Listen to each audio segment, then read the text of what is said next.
Hello students.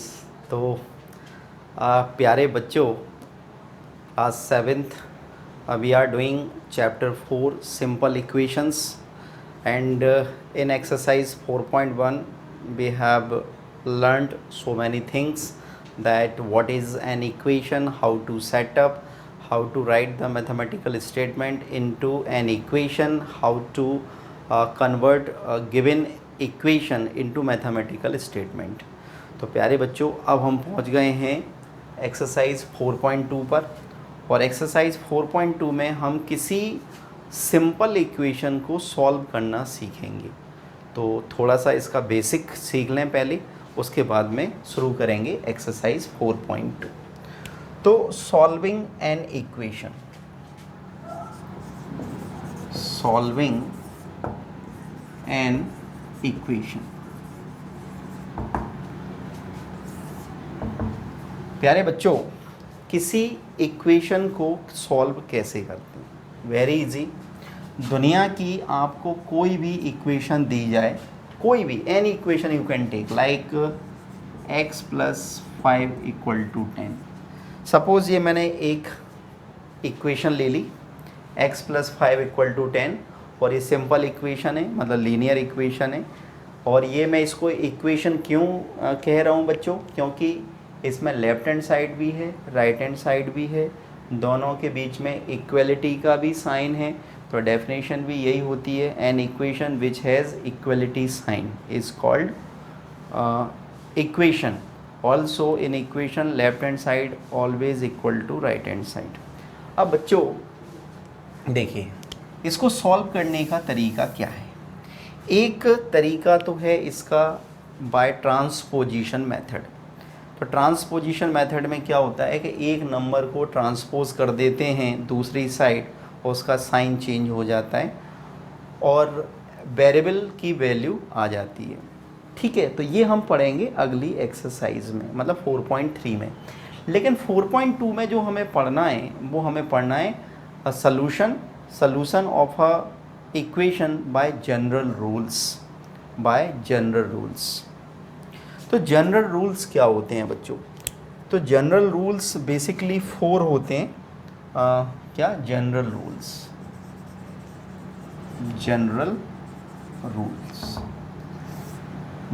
Rule number 1।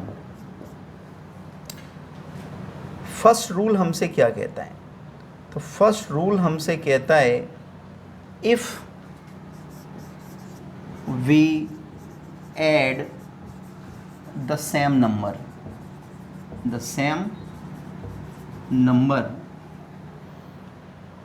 to both sides to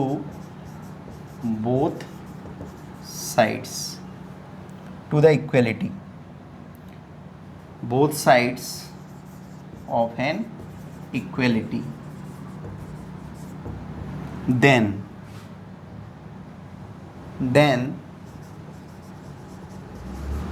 it still holds,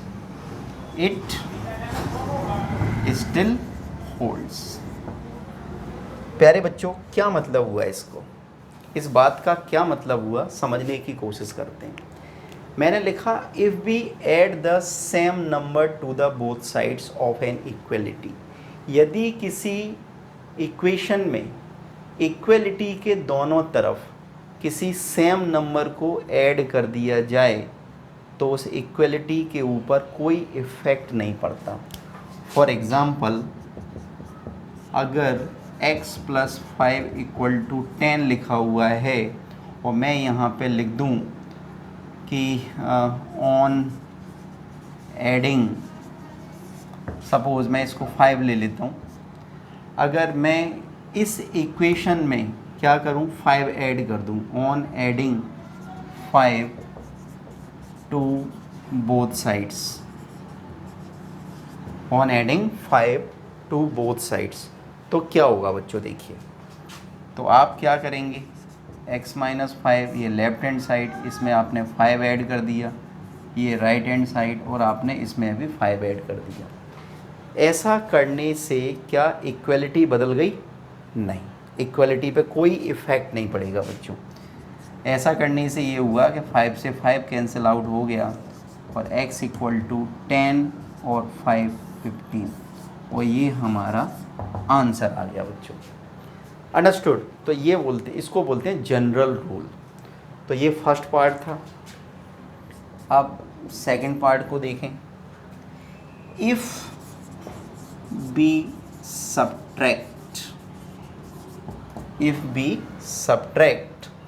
the same number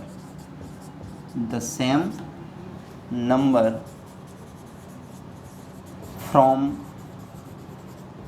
both sides of an equality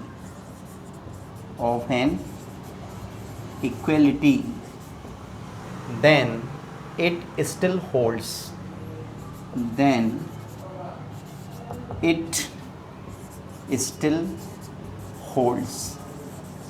तो dear students, इसका meaning क्या हुआ?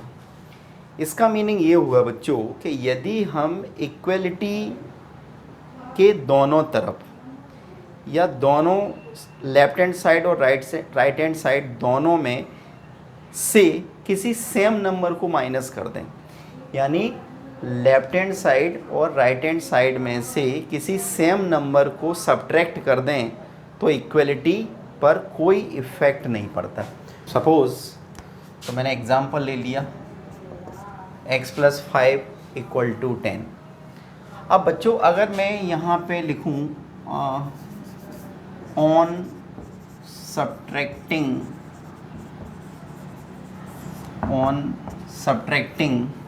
5 from both sides, यानी दोनों sides में से 5 को सब्ट्रैक्ट करने पर, तो कीजिए x + 5 लेफ्ट हैंड साइड, इसमें से 5 को माइनस किया, फिर 10 ये राइट हैंड साइड, इसमें से भी 5 को माइनस किया, और ऐसा करने से ये इस इक्वलिटी पे कोई इफ़ेक्ट नहीं पड़ा। 5 से 5 कैंसिल आउट हो गया, x = 10 में से 5 माइनस किया तो x = 5, और ये बच्चों हमारा हो गया आंसर।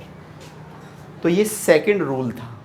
सेकंड रूल किसी इक्वेशन को सॉल्व करने का ये सेकंड रूल था। अब थर्ड रूल क्या कहता है बच्चों? थर्ड रूल कहता है if we multiply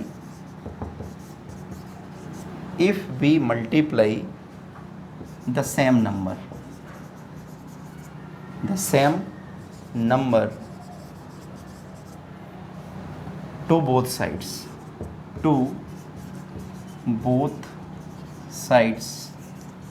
of an equality then it still holds। प्यारे बच्चों, फॉर एग्ज़ाम्पल अगर मैंने लिखा x/5 = 6, ये हमने एक इक्वेशन लिखी हुई है x/5 = 6।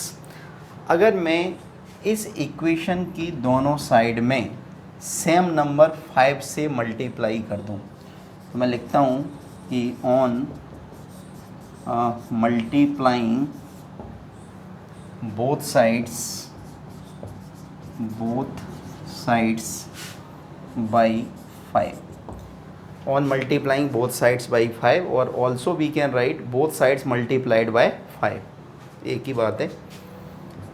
तो x/5, तो हमने इसमें भी 5 का मल्टीप्लाई कर दिया, हमने इसमें भी 5 का मल्टीप्लाई कर दिया, आपने देखा 5 से 5 कट गया और हमारा आंसर आया x = 6 5 जा 30। तो this was third general rule. ये थर्ड जनरल रूल है बच्चों। अब फोर्थ रूल और देखेंगे। फोर्थ रूल कहता है बच्चों, if we divide the same number, if we divide if we divide to both sides by a same number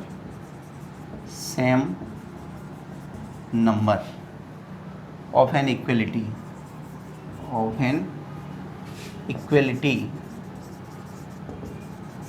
then it still holds.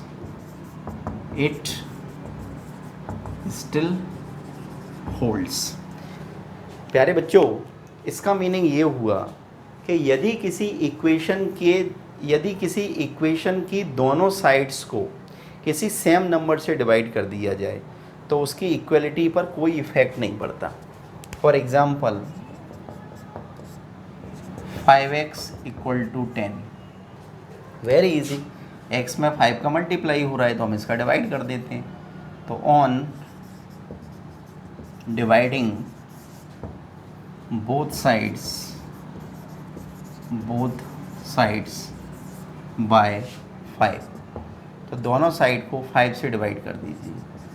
5x divided by 5 और 10 divided by 5. 5 से 5 को काट दीजिए, 5 2 ज़ा 10 कर दीजिए and the answer is x = 2. और ये क्या आ गया बच्चों? आंसर. तो बेसिकली ये केवल 4 जनरल रूल होते हैं किसी भी इक्वेशन को, किसी भी जनरल इक्वेशन को या किसी भी लीनियर इक्वेशन को सॉल्व करने का. मीनिंग ये हुआ बच्चों कि किसी भी लीनियर इक्वेशन की दोनों साइड में आप सेम नंबर को ऐड कर दो, सेम नंबर सब्ट्रैक्ट कर दो, सेम नंबर से मल्टीप्लाई कर दो, सेम नंबर से डिवाइड कर दो, उस इक्वेशन के ऊपर किसी भी प्रकार का कोई चेंज नहीं आता. मतलब ऐसा करने के बाद भी जो इक्वेशन की जो वैल्यू होती है वो सेम होती है, सेम रहती है, उसके ऊपर कोई इफेक्ट नहीं पड़ता. Understood?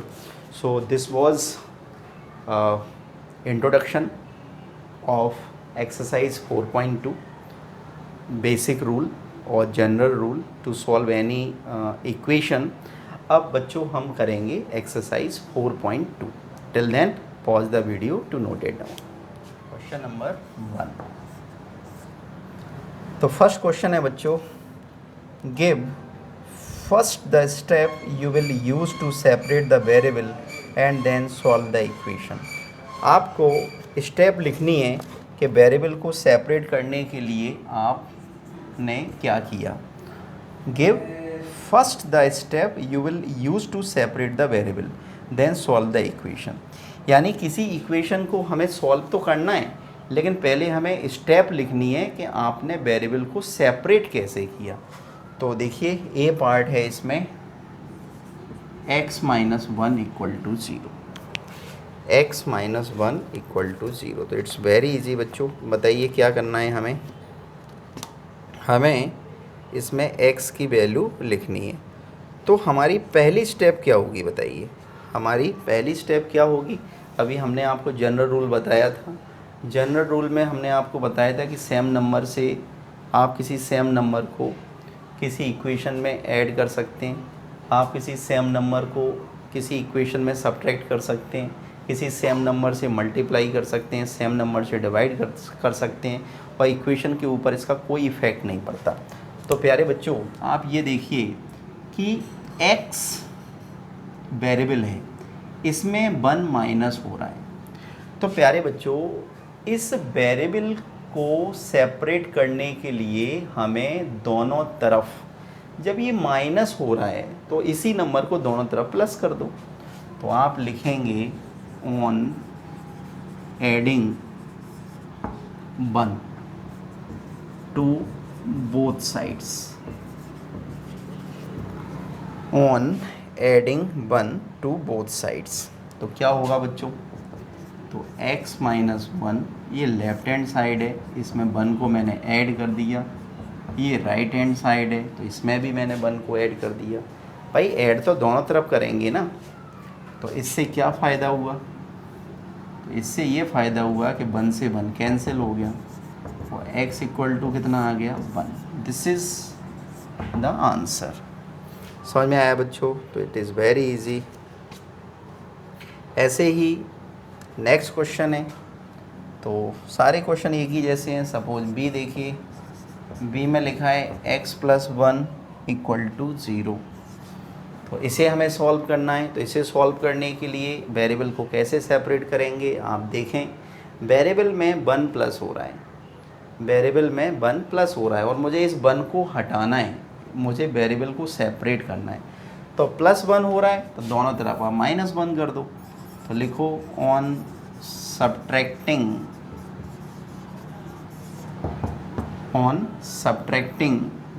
One from both sides.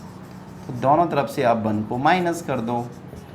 x+1 ये लेफ्ट हैंड साइड था, इसमें से आपने 1 को माइनस कर दिया। ये राइट हैंड साइड है और आपने इसमें से भी 1 को माइनस कर दिया। ठीक है, ये लाइन में अंडरलाइन क्यों खींचता हूँ, केवल आपको बताने के लिए। तो 1 से 1 कैंसिल हो गया, तो क्या आया, x 0 में से 1 को माइनस करेंगे -1। तो ये आपका आंसर आ गया। कितना सिंपल है देखो बच्चों, अंडरस्टूड? तो सभी क्वेश्चन इसमें एक ही जैसे हैं बच्चों, कोई ख़ास बात नहीं है। चलिए एक क्वेश्चन और ले लेते हैं। सपोज़ कौन सा ले लूँ, चलो डी ले लेते हैं। डी पार्ट में लिखा है x+6 = 2। x+6 = 2। अब बच्चों देखिए, इस वेरिएबल में 6 प्लस हो रहा है, हमें वेरिएबल को सेपरेट करना है। तो वेरिएबल को सेपरेट करने के लिए मुझे इस 6 को हटाना पड़ेगा। और इसको हटाने का तरीका क्या है कि भाई ये प्लस हो रहा है, 6 क्या हो रहा है, प्लस। तो आप 6 को दोनों तरफ से माइनस कर दो, तो प्लस माइनस माइनस हो जाएगा। तो लिखिए ऑन सब्ट्रैक्टिंग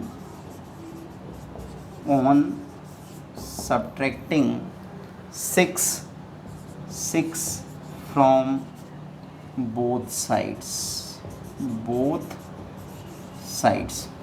तो इसका मीनिंग ये हो गया कि हम दोनों तरफ से 6 को सब्ट्रैक्टिंग कर रहे हैं।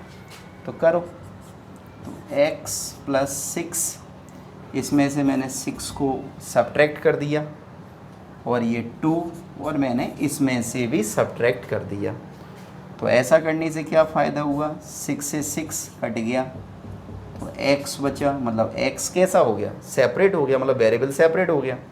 और 2 में से 6 को माइनस कीजिए तो -4, और ये हो गया हमारा आंसर। समझ में आया प्यारे बच्चों? ये हमने आपको 3 क्वेश्चन समझा दिए क्वेश्चन नंबर 1 के। चलिए तो सभी 2, तो देखिए सेकंड क्वेश्चन, इसमें लिखा है give first the step you will use to separate the variable and then solve the equation.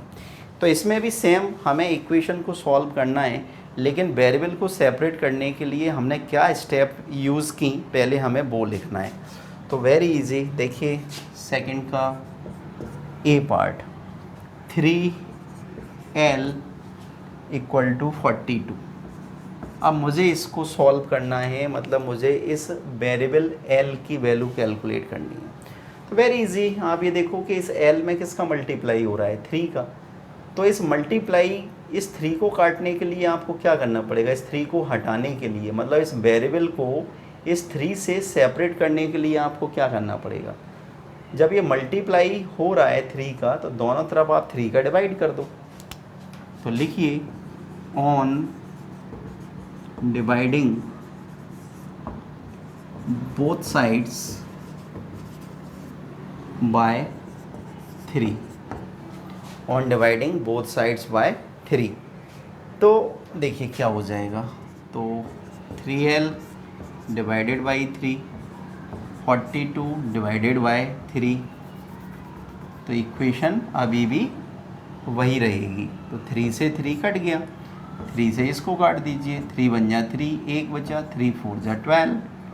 तो वेरिएबल l की वैल्यू कितनी आ गई बच्चों, 14, and this is our answer. समझ में आया? It's very easy. चलिए और देखते हैं बी पार्ट को। देखिए बी पार्ट में लिखा है बच्चों b/2 इक्वल टू 6। अब इसको देखिए, इसको समझिए।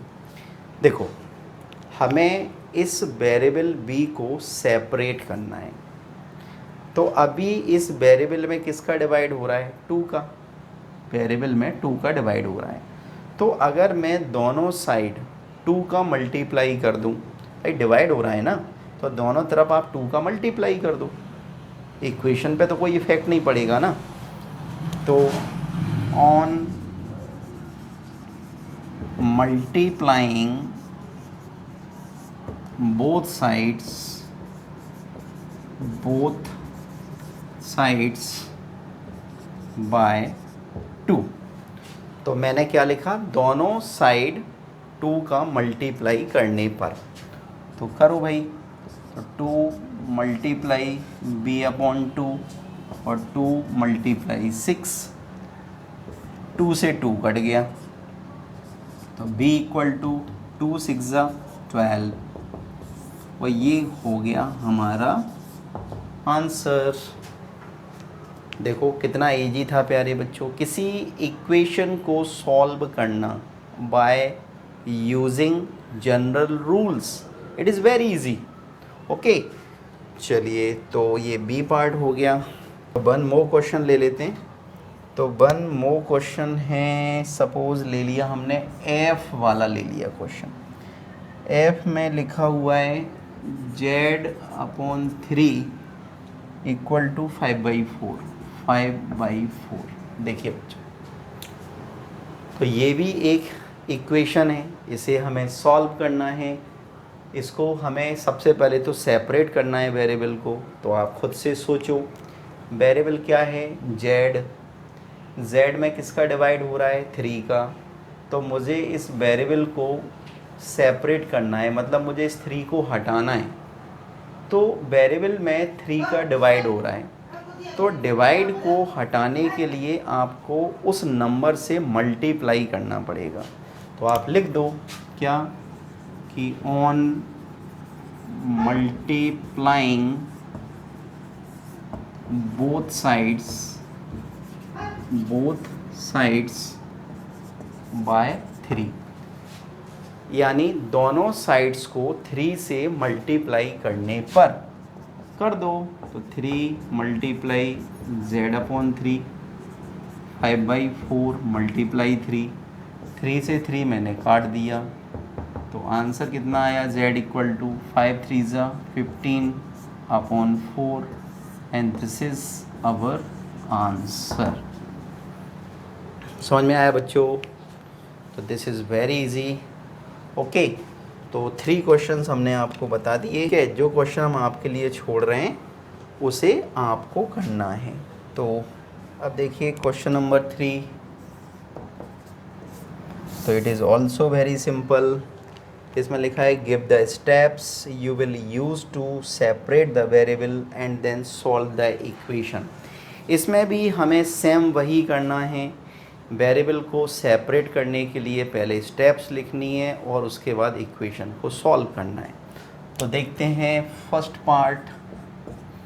तो फर्स्ट पार्ट में लिखा है इसमें 3n-2 इक्वल टू 46। तो देखिए बच्चों, इतना सिंपल। इसमें हमें दो ऑपरेशन लगाने पड़ेंगे, है ना, क्योंकि एक ऑपरेशन से वेरिएबल सेपरेट नहीं होगा। तो सबसे पहले देखते हैं कि 3n-2 इक्वल टू 46। तो बच्चों 3n में से 2 को माइनस कर रहे हैं, तो सबसे पहले तो मुझे इस 2 को सेपरेट करना पड़ेगा, मतलब 2 को हटाना पड़ेगा। तो 2 को कैसे मैं हटा सकता हूँ? 2 अभी माइनस हो रहा है, तो दोनों तरफ आप इसे प्लस कर दीजिए। तो लिखिए on adding 2 to both sides, on adding 2 to both sides. तो 3n-2 plus 2 equal to 46 plus 2। ये तो लेफ्ट हैंड साइड थी, ये राइट हैंड साइड थी। तो LHS में भी मैंने 2 को प्लस कर दिया, RHS में भी मैंने 2 को प्लस कर दिया। 2 से 2 को काट सकते हैं। तो ये हमारे पास आया 3n इक्वल टू 46 में 2 को ऐड कीजिए 48। तो ये हमने पहली स्टेप कर ली। अब क्या करना है बच्चों, अब हमें फिर से एक और रूल लगाना है। देखिए n हमारा वेरिएबल है, इस वेरिएबल में 3 का मल्टीप्लाई हो रहा है, तो इस वेरिएबल को सेपरेट करने के लिए जब 3 का मल्टीप्लाई हो रहा है तो आप 3 का डिवाइड कर दीजिए। तो लिखिए on dividing both sides by 3। ठीक है, दोनों साइड को 3 से डिवाइड करने पर, तो 3n divided by 3, 48 divided by 3, 3 से 3 को काट दीजिए, n इक्वल टू 3 बन जा 3, 1 बचा 18 हो गया, 3 6 18, तो n equal to 16 and this is our answer. समझ में आया बच्चों? It is very easy. चलिए वन मोर क्वेश्चन, एक और क्वेश्चन करेंगे। सपोज़ अब बी वाला तो ऐसा ही है सेम टू सेम, तो सी वाला बताते हैं। सी में लिखा हुआ है 20p upon 3, 20p upon 3 equal to 40। देखिए बच्चों, तो इस इक्वेशन को भी सॉल्व करने के लिए हमें 2 ऑपरेशन का यूज़ करना पड़ेगा, है ना। 2 जनरल रूल लगाने पड़ेंगे। पहला, ये मल्टीप्लाई में लिखा है तो इससे डिवाइड करना पड़ेगा, फिर ये डिवाइड में लिखा है तो इससे मल्टीप्लाई करना पड़ेगा। इस वेरिएबल p को सेपरेट करने के लिए हमें 2 जनरल रूल यूज़ करने पड़ेंगे। तो देखो फर्स्ट रूल लगाते हैं। आप सबसे पहले ये देखो कि 20p डिवाइडेड बाई 3, तो 20p में किसका डिवाइड हो रहा है? 3 का। तो अगर मुझे इस 3 को काटना है, इसको कैंसिल करना है, तो मुझे दोनों तरफ इसी नंबर का मल्टीप्लाई करना पड़ेगा। तो मैं क्या करता हूँ कि on multiplying both sides by 3, on multiplying both sides by 3, तो 3 का मल्टीप्लाई करो।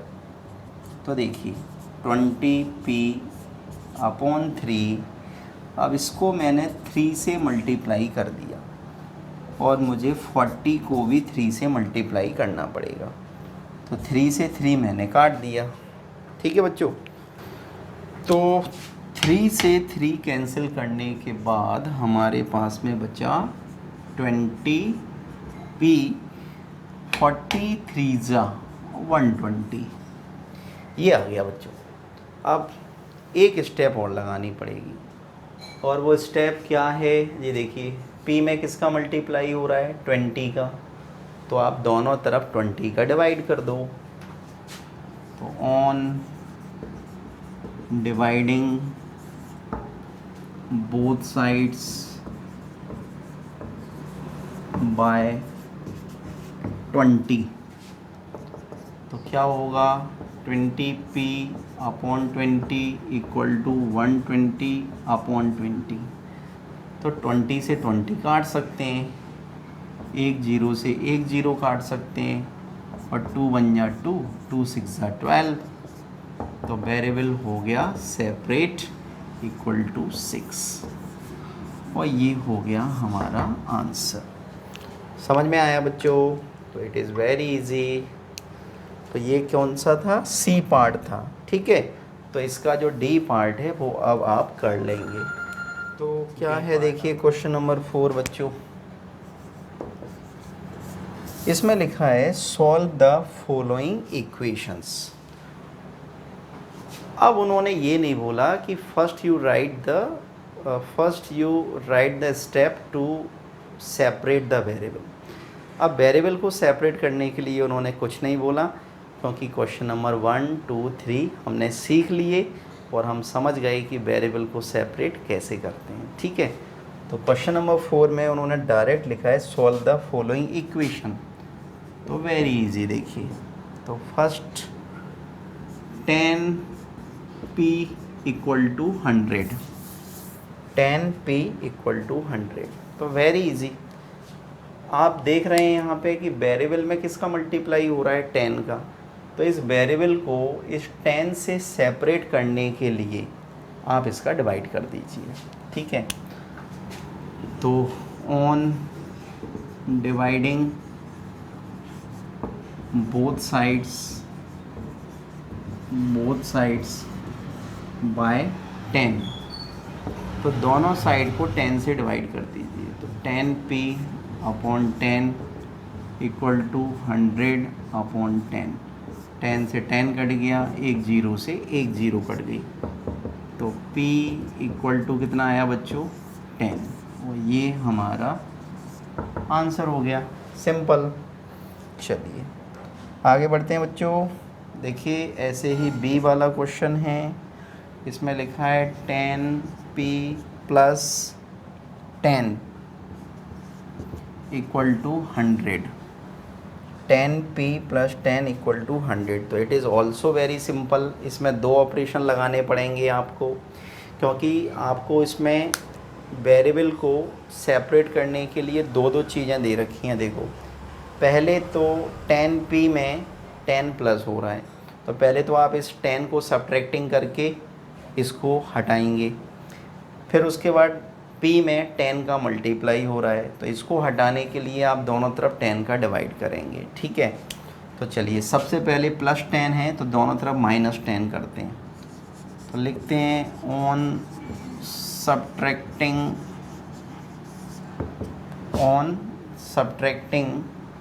10 फ्रॉम बोथ साइड्स, आपको क्या करना है, आपको दोनों तरफ से 10 को सब्ट्रैक्टिंग करना है, तो करो। तो क्या होगा देखिए 10p प्लस 10, ये तो लेफ़्ट हैंड साइड है, तो इसमें से 10 को माइनस कीजिए, ये राइट हैंड साइड है, इसमें से भी 10 को माइनस कीजिए, तो क्या होगा 10 से 10 मैंने काट दिया, तो मुझे मिला 10p इक्वल टू 100 माइनस 10 यानी 90, 10p इक्वल टू 90। बच्चों अब इस वेरिएबल p में किसका मल्टीप्लाई हो रहा है, 10 का, तो 10 को काटने के लिए क्या करेंगे, दोनों तरफ 10 का डिवाइड कर देंगे, तो लिखेंगे on dividing both sides by 10, on dividing both sides by 10, दोनों साइड को 10 से डिवाइड कर दीजिए, तो क्या होगा देखिए 10p upon 10 equal to 90 upon 10, 10 से 10 कैंसिल हो गया, एक जीरो से एक जीरो को मैंने कैंसिल कर दिया, तो मुझे आंसर क्या मिला, p equal to 9, p equal to 9। So ये प्यारे बच्चों हमारा रिक्वायर्ड आंसर आ गया, ठीक है। सो ये बी पार्ट था। चलिए एक दो क्वेश्चन और समझाते हैं आपको। चलिए डी वाला बताता हूँ।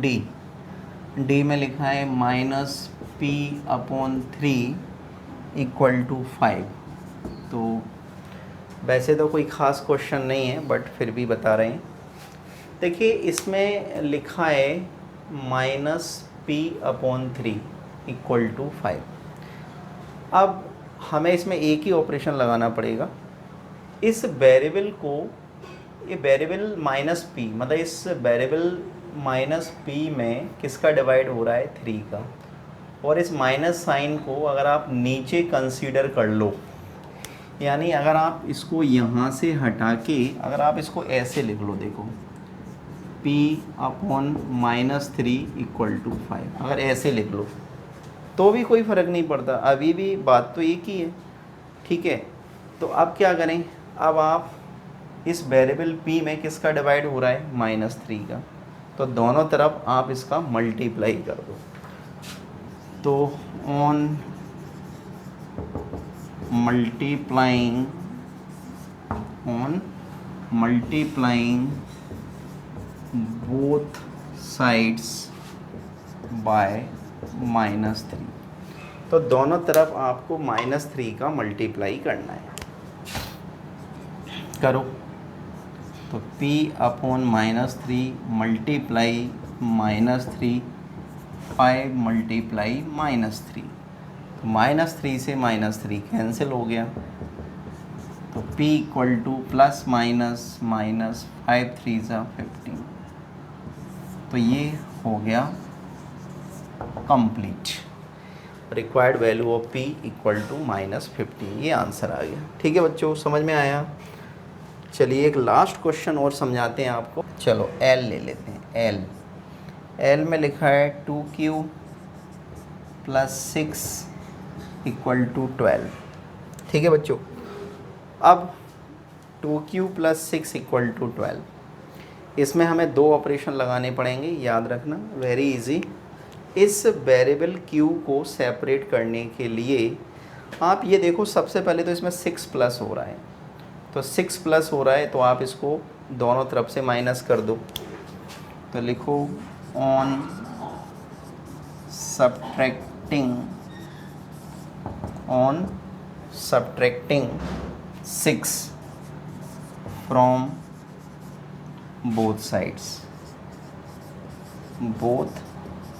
साइड्स, तो दोनों तरफ से 6 को माइनस कीजिए। तो 2q प्लस 6 और 6 को माइनस करना है तो -6 और 12 -6, तो 6 से 6 को मैंने काट दिया, तो 2q इक्वल टू 12 में से 6 को माइनस करेंगे तो 6। तो बच्चों मेरे पास में ये आ गया 2q इक्वल टू 6।